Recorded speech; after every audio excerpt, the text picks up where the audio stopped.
હવે જોઈએ સમાચાર વિગતવાર। બનાસકાંઠા જિલ્લાના વ્યસ્ત પાલનપુર ડીસા હાઈવે ઉપર આજે એક ભયાનક અકસ્માત સર્જાયો હતો, જેના સીસીટીવી ફૂટેજ હાલમાં સોશિયલ મીડિયા ઉપર વાયરલ થયા છે।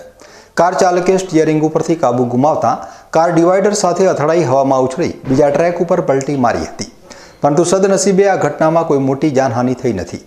પ્રાપ્ત માહિતી અનુસાર પાલનપુરથી ડીસા તરફ જઈ રહેલી એક કાર ચડોતર નજીક પૂરપાટ ઝડપે આવી રહી હતી।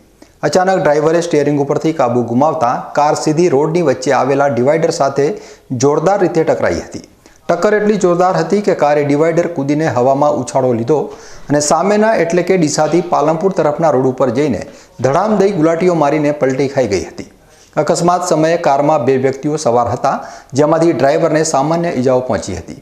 સૌથી ચમત્કારિક બાબત એ હતી કે જે સમયે કાર પલટી મારીને બીજા ટ્રેક ઉપર પડી તે જ સમયે સામેથી બે બાઇક સવારો આવી રહ્યા હતા, પરંતુ તેઓનો પણ આબાદ બચાવ થયો હતો। સીસીટીવી ફૂટેજમાં ભયાવહ દ્રશ્ય સ્પષ્ટ જોઈ શકાય છે, જેમાં કારની ગતિ, ડિવાઈડર સાથેની ટક્કર અને કારનું હવામાં ઉછળીને પલટી મારવું આ સમગ્ર ઘટનાનો અંદાજ આપી જાય છે। અકસ્માત બાદ હાઈવે ઉપર થોડા સમય માટે ટ્રાફિક જામ થઈ ગયો હતો।